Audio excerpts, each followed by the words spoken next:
Hello everyone, আসসালামু আলাইকুম। Welcome back my YouTube channel and my Facebook page. আজকে আপনাদের জন্য কিছু সুসংবাদ নিয়ে আসছি। সেটা হচ্ছে 2025-এ কি কি পরিবর্তন আসতে পারে ইউরোপে বা ক্রোয়েশিয়াতে আসার সময়।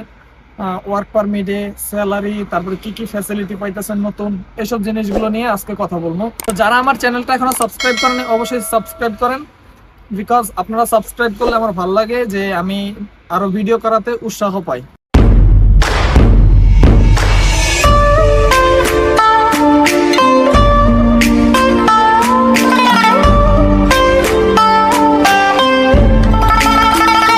আমি যে কথাগুলো বলি একদম অথেন্টিক, অনেক জায়গায় দেখার পরে তারপরে আমি ওই কথাগুলো আপনাদের সামনে নিয়ে আসি। তো 2025-এ যে পরিবর্তনটা আসতেছে সেটা হইল, আপনারা সবার আগে পাইতেছেন বাংলাদেশে বিএফএস অফিস, যার কারণে আপনাদের ইন্ডিয়া, নেপাল, শ্রীলঙ্কা, পাকিস্তান এসব দেশে ভিসার জন্য দৌড়াদৌড়ি করতে হবে না, ক্রোয়েশিয়ার ভিসার জন্য বা ওয়ার্ক পারমিটের জন্য। এটা হইতেছে সবচেয়ে বড় কথা। আপনারা এখানে প্রায় 2 থেকে 3 লাখ টাকা সেভ করতে পারবেন। আর আরেকটা কথা হইতেছে, আপনারা স্যালারি যেটা আছে, এখন বর্তমানে স্যালারি আছে হচ্ছে 950 ইউরো, যেটা প্রথম অবস্থায় স্যালারি। এটা 2025-এ হয়ে যাইতেছে 1300-র উপরে। তো এটা অনেক, আলহামদুলিল্লাহ। তো এরপরে আপনারা পাচ্ছেন হলো আরেকটা যে জিনিস, আমরা এখন পাইতাছি 1 বছরের টিআরসি কার্ড। তো আপনারা সেটা পাবেন হইলো 3 বছরের। যারা 25-এর জানুয়ারিতে ইন্টার্ন করবেন তারা পাবেন হচ্ছে 3 বছরের টিআরসি কার্ড। আর যথাসম্ভব এটা হয়ে যাব সরকারি যেই আন্ডারে আছে ওইটা হয়ে যাব, কোনো কোম্পানির আন্ডারে থাকবো না এই টিআরসি কার্ডটা। তখন এটা হয়ে যাব পার্মানেন্ট রেসিডেন্সি বা পার্মানেন্ট যে টিআরসি আছে ওইটার মতো।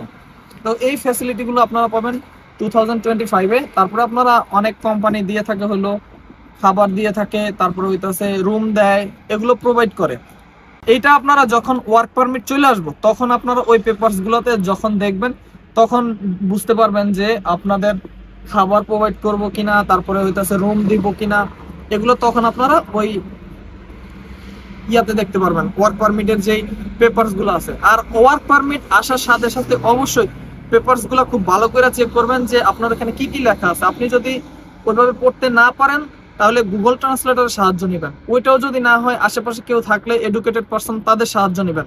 কিন্তু অবশ্যই এই জিনিসগুলো বিস্তারিত দেখবেন কি লেখা আছে, তাহলে অনেক কিছু বুঝতে পারবেন। অনেকের ওইখানে লেখা থাকে হইলো গিয়া পার আওয়ার, 1 ঘন্টায় আপনি কত টাকা বা কত ইউরো পাবেন। আবার অনেকের লেখা থাকে যে স্যালারি। তো যারা পার আওয়ারে আসবেন তাদের জন্য কিন্তু এটা খুব একটা ভালো হবে না। যদি স্যালারিতে আসেন ওইটা অনেক ভালো হবে।